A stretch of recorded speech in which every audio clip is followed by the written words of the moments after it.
My name's Mark Pullyblank. I'm a 3D animator. Well, really, what I am is a visual effects artist at this point because I've been doing this since 2003 was my first film job, my first job in my second job in animation. But and then I've worked in multiple departments all over the globe, as a matter of fact. But primarily, I'm an animator, 3D animator specifically. I decided to become an animator kind of late in the game. I was 33 years old. Like anybody else, I grew up watching cartoons, and I love to draw, and that's what I have in common with almost everybody. Is everybody loves to draw at some point, and then we sort of stop doing it. And I never really stopped doing it. So I always had this inkling of I was always a kid that could draw, and as an adult, I kept drawing. So I was always this guy who could draw, and I always just had this itch to make the move. And so I decided when I was 33 years old, I'm going to scratch it. And I applied for a school, and I made it my very first ever portfolio, and I got accepted in a 2D animation course, 11-week course at a school called Van Arts in Vancouver, Canada. And I did that for 11 months, and I sucked at it. I was way worse at it than I thought I would be. And I worked briefly at the end of my 11 months. I worked briefly on a 2D television show. It was a TV show called The Christmas Orange. That was just a one-off for ABC Network. And I was an in-betweener, and it was dead simple. But I realized this wasn't for me. So I went back to school to learn 3D software. And again, this was 2002. It was brand new. It was in its infancy back then. Toy Story came out in the 90s, and it was starting to move in that direction. I worked really, really hard at it, and I was also really bad at that, but I just kept going. And by 2003, I landed my first job on the first Garfield movie. It took a long time, and I realized that the most difficult job, the hardest job in the world, is looking for a job, because you'll do practically anything other than that. And when I started in the industry, I also was, I had another couple of months where I had imposter syndrome really bad, and it was very hard to get my confidence to do the work, because I thought, oh, it's film. But it turned out it wasn't that difficult. The whole thing is, once you kind of get onto it, you can kind of roll with it. But there is a certain person that is suitable for this type of work, and it's a person who doesn't mind sitting down and singularly focusing on a very, very small part of the screen for an extended period of time. And I just happen to have an appetite for that for some strange reason. There's been parts of my journey that have been actually kind of interesting. One is, of course, as I mentioned, that I started kind of late when I was 33, and there was a lot of voices that were sort of talking to me about, this is probably a bad idea at this ripe old age. A lot of those voices were in my own head, but some of them were external voices. I let those drive me. I let those voices actually inspire me to work harder. I also had small children at the time, and the world frowns on not feeding your children. So I was highly motivated. My classmates were all much younger. They were right out of high school. They used to say I had an unfair motivational advantage because I worked harder than they did. And they were right. I don't know how unfair it was, but it was definitely a motivational advantage. It worked well for me to go back to school later in my life. I found that I'd already squandered a certain amount of my adult life, my 20s, doing other things. And so I was focused. I was hyper focused. And I often find young students find it difficult to get that focus because there's a lot of distractions. And of course, they haven't quite settled into what it is they want to do with their lives yet. And that's a huge distraction. It's fair.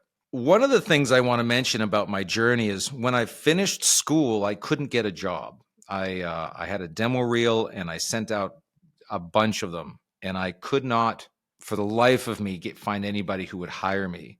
And so I needed some money, and so I took a job at a manufacturing plant, I guess. I don't know you'd call it a plant. It was just a small business that made flight cases, and they were very nice flight cases. You know, the things that people ship computers and things into. Anything that you need to ship that can't be broken, those are the things that we built. And it didn't pay great, and it wasn't what I wanted to do. But I just made the decision to just do it and do it really, really well, because I just decided to do it. And if I'm going to spend my days doing this, I would do my very best at it, and not mope around about it. And the owner of the company came to me after I'd been there for a while, and he came to me and he said, "Listen, I know this isn't what you want to do. I know you want to work in animation. I would hate to lose you, obviously, because I was working really hard for little money." That makes you fairly valuable. But he said, "I'd hate to lose you, but my wife, her name was Janice Groom. He said she works at an animation studio, at a visual effects studio called Rainmaker in Vancouver. And he said, you've done a good job for me, so I'd be happy to put your name in if you'd like that." And I said, "I would like that." And he did. And I got the job. It was on the first Garfield movie. And I didn't really reflect on that. I mean, I owe both, their names are Ron Friesen and Janice Groom, and I owe them both a lot for helping me get into the industry. That was very nice of them. But it wasn't until years later, when I had similar times in my life where I found myself not quite where I wanted to be, and then getting out of it and getting to where I wanted to be. And I learned through that upon reflection, that the easiest way to stay somewhere where you don't want to be is just to be mediocre at it. Just do the bare minimum with anything in your life, and you'll stay there. The fastest way to get out of it, specifically the fastest way to get out of a job you don't want to do, is to do it very, very badly, because they'll fire you because you're costing them money.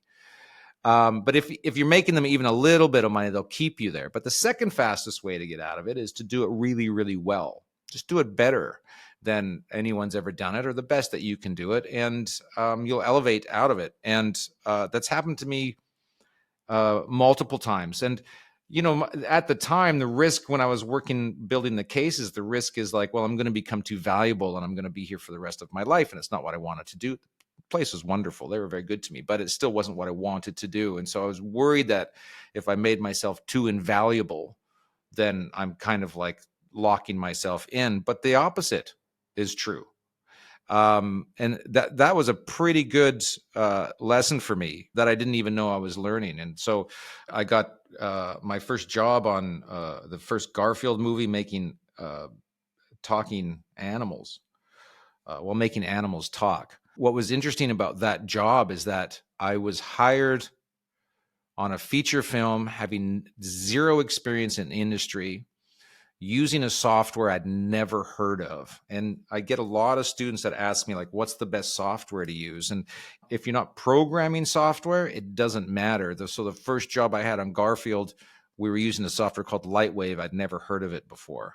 And by the end of Garfield 2, I took another job at a studio to work on another film. And when I got there, they were using 3D Studio Max, another software I had never opened. And so I've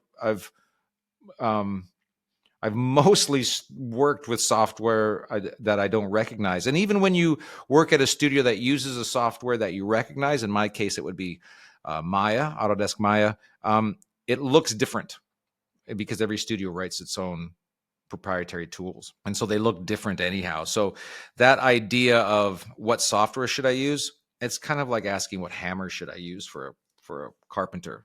It's just how you swing it. One of the questions I get asked a lot from young animators is about the finding that elusive first job. And when you do send your work out and finally somebody decides to give you a shot, you have to go through the dreaded interview process, and nobody likes it. The people doing the interviews don't like it, and the people getting interviewed don't like it. So a lot of young artists will ask me, like, what do you do in the interview process to convince these people that you're a good fit for them?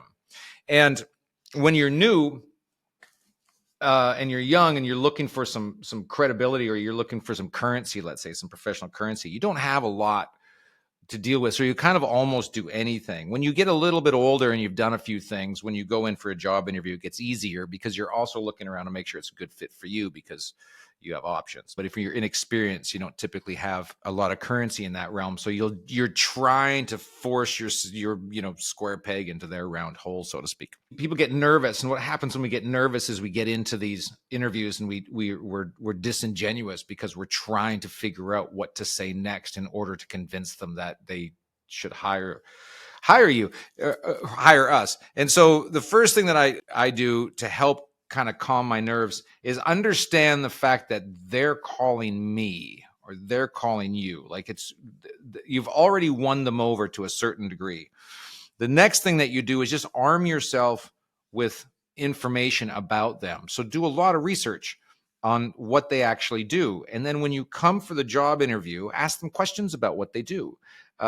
Companies love to talk about the work they've done. Hey, you guys did that thing on that thing. And they'll go, oh, yeah, yeah. And you go, oh, what software did you use for that? And they're like, oh, we always use this.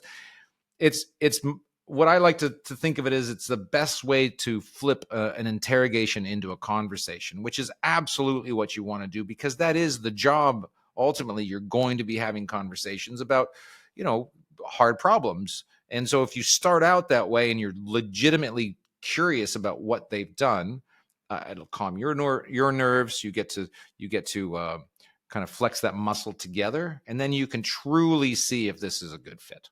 The way that I work has changed quite a bit, really, since COVID, I suppose. I started my career out in a studio. I love working in a studio. I show up, I pour a cup of coffee, the first of 40 that day.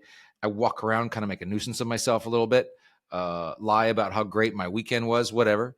And then I have a shot tracker. We all have a shot tracker. And so you open up your shot tracker and you get to see where your shots are and kind of organize what's going on with your shots. And then typically you have what's called dailies. And so all the animators meander into whatever room they're meandering into, the theater room or the boardroom, whatever it is. And you sit down and we go through everybody's shots one by one by one. And the animation director or the director, somebody gives notes and you take down the notes and then you go back to your desk and you address those notes. Over time, and especially since COVID, a lot of that process has moved to remote work. So now the process is you log in, you see when the meeting time is, you meet up via Zoom or whatever, and there's somebody on Zoom who shares their screen and they go through the shots and they give you the notes and you take notes. The notes will also be updated in the tracker. Typically, I'll have, or anybody who's doing it will have a multitude of shots. You can have anything from 4 to maybe 12 shots on your plate at different levels of completion. And so you'll just take notes on all of them. You'll have a priority list. And you'll open up your computer and you'll knock out your notes. Learning the tools and learning how to use the tools it's challenging and it takes practice like anything else. But it's one of those things that it's not impossible, and it's well within your abilities to learn it. And I'll say it to almost everybody. You can learn how to do it if that's what you want to do. The tricky part comes with the communication area and the interpersonal relationship area of the industry. That can get really, really tricky because you'll work very, very hard on, for example, you'll work very hard on something for a while and then you'll show it to somebody and they won't have anything good to say about it. So you have to sort of fortify yourself from that and realize that you are solving problems first and foremost. And it's not, your task isn't to garner praise for your work. Your task is to give to the production what it needs, and then you're compensated with money, and so that's the task. So that can get very, very tricky when navigating those waters. I really, really advocate for lots of communication if you need it. Like get to know how people think, let them know what your intentions are as early as possible, so you're on the same page, so you can feel good about your work. Animators that typically work in a little bubble for a long period of time can get a little bit too wrapped up in their process. So then after a couple of days, when they come out and they show their work, and somebody says, you need to change this, this, and this, and this, they can tend to get a little more prickly about it because they've spent so much time working on it. It's become so personal to them. So if you can do, I always like to say as much as I possibly can with the fewest number of hours. So if I have an idea for a shot, I just try to explain that idea very broadly to begin with, to make sure we're on the same page. So I'm going down the right avenue here. So I don't get into a place where it's like, oh my God, I've spent 2 days of my life working on something and nobody likes it. That feels bad. So plenty of search for plenty of feedback, build relationships with people so you're comfortable. The number one thing for me when I get into a studio is to get comfortable, because I do my best work when I'm comfortable. So whatever that means for you, do that. And for me, what that means is that people understand what my intention is and they trust it. So if my intention is to always keep the best interest of the production at the forefront of my decision-making process, people will trust me. And my responsibilities and subsequently my paycheck might increase. Which I like. And that all stems from just people trusting you. I think for animators that I've worked with that are trying to serve themselves, I want that shot because that's a juicy shot. I want that shot. That's a juicy shot. I want that for my demo reel. Those animators I find to be a little bit more difficult to work with because they don't like to take notes because they're working for themselves. And so when I'll say change this, they're like, I don't want to because I like it like this. I'm like, well, that's wonderful if you're Peter Jackson or James Cameron. Doesn't really work as well when you're not. The end.